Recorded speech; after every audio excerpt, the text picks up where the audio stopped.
Olá, a paz do Senhor a todos os irmãos. Mais um dia estou aqui para ler a palavra de Deus juntamente com todos vocês.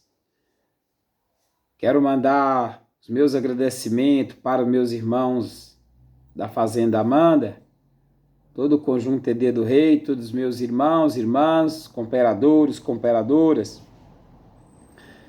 que estão orando durante esses dias e estão deixando seus pareceres no grupo, que verdadeiramente estão fazendo a nossa campanha de oração, que é das 7h30 às 8 horas. Então eu já quero deixar esse versículo da palavra de Deus para a nossa meditação. Apocalipse capítulo 6 e versículo 7. Esse versículo foi aonde eu parei ontem. Então eu vou dar o prosseguimento aqui agora, lendo esta palavra. Diz assim: E havendo aberto o quarto selo, ouvi a voz do quarto animal que dizia: Vem e vê. E olhei, e eis um cavalo amarelo.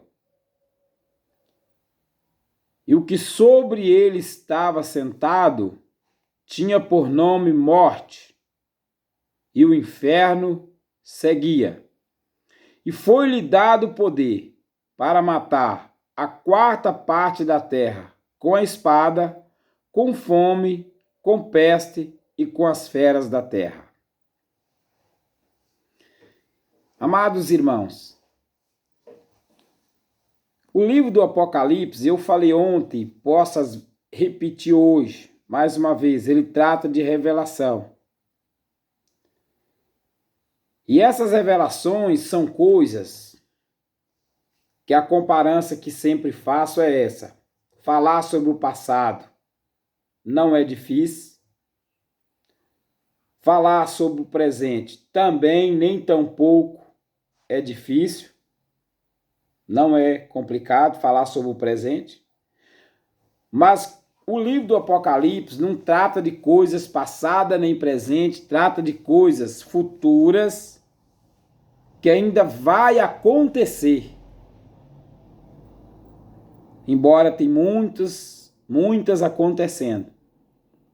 Então não é fácil falar sobre o futuro. Por que não é fácil falar sobre o futuro? Porque o nosso futuro só a Deus pertence. Só Deus sabe o que há de vir no futuro. Mas João, quando ele estava na ilha, que Deus revelou para ele o livro do Apocalipse, ele orientou o povo sobre o futuro. Ele dizia, tinha coisa que ele não podia nem falar.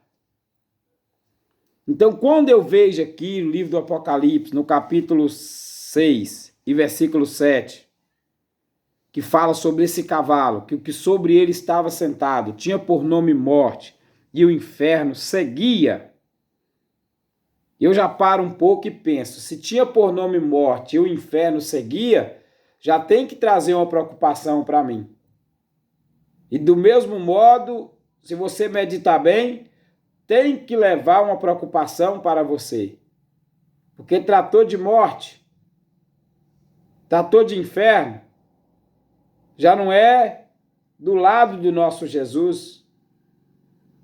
Por quê? Jesus chegou a dizer, eu sou o caminho, a verdade e a vida. Jesus, ele é o que ressuscita. Jesus, ele é o pão da vida. Então, quando trata de morte e o inferno ainda segue, já tem uma coisa que nós temos que corrigir. E o inferno seguia. E foi-lhe dado que matasse a quarta parte da terra. Primeiro, olha só, foi-lhe dado que matasse a quarta parte da terra com a espada e com fome e com peste e com as feras da terra. O que vocês acham que é matar a quarta parte da terra? A quarta parte da terra são muita gente. Com a espada. A espada. não significa nada mais, no meu ponto de vista, do que essa mortandade que tem no mundo. Filho tira a vida dos pais, pais tira a vida de filho, sequestradores, o crime, quanto sangue sendo derramado. Por exemplo, existe pessoas que vai de refém, que eles não voltam mais nunca. A espada, morte, pessoas matam crianças. Esses dias eu estava ouvindo uma reportagem de um homem que matou uma criancinha de 2 anos. É triste a situação. Então essa é a espada que a Bíblia quer dizer. Matasse a 4ª parte com a espada. Com fome. Quantas pessoas? Já morreu muita gente com fome no mundo inteiro. São muita gente. São milhares e milhares e ainda tem fome ainda. Com peste. Esse nem se fala, estamos enfrentando agora mesmo, nesse exato momento. Quantas pessoas estão morrendo agora no Brasil com essa peste que estamos enfrentando? Essa é uma delas, não há outra. E com as feras da terra. Agora nós temos que muito entender, por exemplo, quando a Bíblia fala sobre as feras da terra. Será que é um leão? Será que é um tigre? Será que é um elefante? Não. As feras da terra são os próprios homens. São os próprios homens. São terríveis as feras da terra. Então está aqui a palavra de Deus cumprindo para todo mundo ver. Ontem eu citei e friso hoje. Mateus capítulo 24, versículo 15. Quando por vides abominação e dissolução de que falou o profeta Daniel, está no lugar santo, quem lê, entende. Você tem que ler para você entender. E o livro do Apocalipse não é difícil de entender. Por quê? É revelação, é profecia. Mas a Bíblia diz que só não vai entender o homem natural que não compreende as coisas do Espírito de Deus. Para você meditar aqui, você tem que estar no Espírito. Você tem que estar voltado pelas coisas do Espírito Santo de Deus. Aí você começa a entender que essa profecia ela não é dada, ela não é produzida por vontade de homem algum, mas os homens santos de Deus, eles usam falar inspirado pelo Espírito Santo. Então você consegue entender a palavra de Deus, inspirado pelo Espírito Santo. Às vezes eu começo a meditar no livro do Apocalipse o seguinte: se você abrir a Bíblia no livro do Apocalipse, no capítulo 11, você vai achar escrito assim, ó: foi-me dado uma cana semelhante a uma vara. Chegou um anjo e me disse: levanta-te e mede o templo de Deus e o altar dos que nele adoram. E deixa o átrio que está fora do templo e não mexe, porque foi dado às nações que pisarão na cidade santa por 42 meses. Tudo isso tem a sua explicação. Parece que não, mas tem a sua explicação.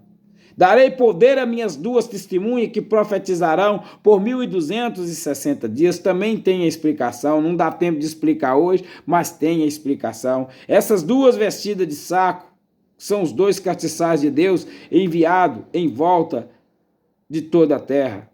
Se alguém quiser fazer mal, fogo sairá de sua boca e devorará os seus inimigos. Se alguém lhe quiser fazer mal, importa que assim seja morto. Essas 2 têm poder para fechar o céu, para que não chova durante os dias da sua profecia. Tem poder sobre as águas para convertê-la em sangue e ferir toda a terra com toda sorte de praga, quantas vezes quiserem. As 2 testemunhas. E essas 2 testemunhas trazem uma confusão muito grande na vida dos homens e do povo da terra. Uns falam que é Moisés, outro fala que é Elias, outro fala que é Enoque. Eu tenho para mim, na minha concepção, que entre nós essas 2 testemunhas podem levantar pregando a palavra de Deus. Porque nós vamos entrar num período que nós estamos entrando agora, um período complicado. O que é um período complicado? Vai chegar um momento que nós vamos ter que ter muita coragem de pregar a palavra de Deus. Todo tanto que você parar e pensar é pouco, que o mundo quer tirar a minha autoridade de pregar a palavra de Deus, a sua autoridade de pregar a palavra de Deus. Eles estão nos amedrontando com as leis. Eu tenho um vídeo que eu gravei onde faz uma pergunta: onde está a morte e o seu agrilhão? Onde está o inferno e a sua vitória? Ora, o agrilhão da morte é o pecado e a força do pecado é a lei. Por que a força do pecado é a lei? Às vezes eu começo a meditar na palavra de Deus. A Bíblia diz, no livro de Romanos, capítulo 1, versículo 21, a seguir, que se nós não se importar de ter conhecimento de Deus, o próprio Deus entrega para nós um sentimento perverso para nós fazer coisa que não convém. O mundo foi entregue, no meu ponto de vista, para muitas pessoas, um sentimento perverso, para fazer coisa que não convém, e a Bíblia ainda fala ainda, e receber recompensa do seu erro que não convinha. Olha só, já pensou? Sendo homem detratores, cruéis, incontinentes, infiel, sem amor para com os bons, sem misericórdia, sem afeto natural. Mais uma vez a Bíblia fala, eles são mais amigos do mundo do que de Deus. E o que me chama a atenção lá é que a Bíblia ainda fala, essas pessoas vão ser condenadas no juízo. Mas não só eles vão ser condenados que fazem, mas também os que concordam e consentem com os que fazem. Quantas pessoas que não fazem, mas consentem com os que fazem? Mas o que é não fazer e consentir com os que fazem? Por exemplo, você prega que assistir televisão não pode, mas você explica, eu não assisto, mas quem quiser assistir, pode, é um problema dele. Você não faz, mas você está consentindo com o que faz. Se você achou que não pode assistir, você tem que mostrar para todo mundo que não pode. Deus não faz aquela escolha, eu posso, você não pode, você pode, eu não posso, não. O que Deus proíbe é para todos. Ele diz, sede santo, porque eu sou santo. Ele já falou que vai vir fazer uma escolha. Um povo, ontem eu disse, falo hoje de novo, no meio de um povo escolhido e zeloso de boas obras. A doutrina não é para um. Lá não tem, quando a Bíblia fala que não há acepção de pessoa, não há acepção de pessoa. Deus, ele não me embajula, por exemplo, não, Vilmar, ele é rico, por exemplo, ele pode ir à praia e você não pode, o outro não pode. Não.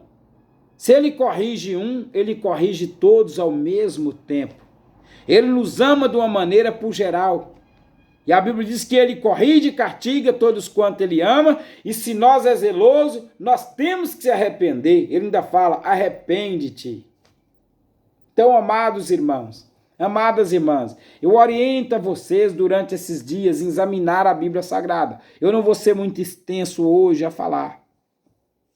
Mas eu quero pedir vocês, amanhã, em nome de Jesus Cristo, eu estou de volta lendo a palavra de Deus aqui. E quero pedir vocês, leia a Bíblia, examine a Bíblia Sagrada, Novo Testamento, Velho Testamento, medita, tira referência, estuda a palavra de Deus. Não seja nécio no entendimento, busca conhecer o que é a palavra de Deus, que poder que tem a palavra do nosso Senhor Jesus Cristo. A Bíblia diz que essa palavra ela é viva e ela é eficaz. Uma coisa é eficaz, é uma coisa que traz muitos benefícios para nós. Ela traz livramento, ela cura nossas enfermidades, ela tira nós dos abismos, ela nos livra da morte. É eficaz. Quando fala eficaz, pão da vida. Jesus disse, eu sou o pão da vida. Quem comer esse pão não terá fome. Eu sou a água da vida. Tudo que você pensar, ele é a rocha. É tremendo. Não há dúvida. Aquele que está firmado em Jesus, ele vence tudo quanto é tipo de problema. Você nunca viu uma pessoa fiel falar, eu não venci, eu perdi. Nós tiramos uma referência do passado. Eu lembro quando vinha uma grande multidão da além da Síria para atacar Josafá. Olha só, ali eu entendo que os próprios adversários de Josafá saiu e deu um aviso para ele: olha, Josafá, vem contra ti uma grande multidão, viu? Da além do mar da Síria. Já está bem próximo, está perto de você. Deu tempo de quê? Dele se colocar em pé. Ele se colocou em pé a orar, a jejuar. Todo Judá pedir socorro ao Senhor. Foi aonde Deus deu para ele o grande livramento. Deus não deixa os seus desamparados. Os dele, ele zela. Mas para isso, como ser dele? Está enquadrado na tua palavra. Está sempre buscando. Está sempre procurando se aprofundar, entender o que Deus quer de mim, o que Ele quer de você, qual é a maneira de você agradar a Deus melhor. Qual é a maneira de você fazer para Ele? A gente já faz pouco demais, mas o pouco que fazer, que Ele venha agradar, que venha o chamar a atenção, que as almas venham se render aos pés do nosso Senhor e Salvador Jesus Cristo. Então a palavra de Deus está cumprindo. Vai morrer a quarta parte da terra com a espada, viu? Com fome, com peste e com as feras da terra. E a quarta parte é muita gente, é milhares e milhões de pessoas. E mesmo assim, muita gente não tem temor. Chegou uma época de Jesus falar: olha, ô geração incrédula e perversa, até quando estarei eu convosco? Até quando sofrereis assim? O homem, ele é duro, não é fácil. É preciso de vez em quando Deus mandar alguma coisa, como está acontecendo nesses dias de hoje, para que o homem se retire e vai orar, para que ele se retire e vai preocupar, para ele saber que ainda Deus o ama, por isso ele está nos corrigindo. Então, que Deus abençoe a todos e a todas. Eu aguardo a todos amanhã de volta, nesse mesmo horário, para junto nós lermos a palavra de Deus e fazer comentário dentro da Bíblia Sagrada. Com a minha pouca experiência que tenho. Quero eu pregar, quero eu falar. Enquanto eu vida tiver, eu quero anunciar a palavra de Deus. Em nome do Pai, em nome do Filho e do Espírito Santo. Que Deus abençoe vocês grandemente. Fiquem todos na paz do nosso Senhor e Salvador Jesus Cristo.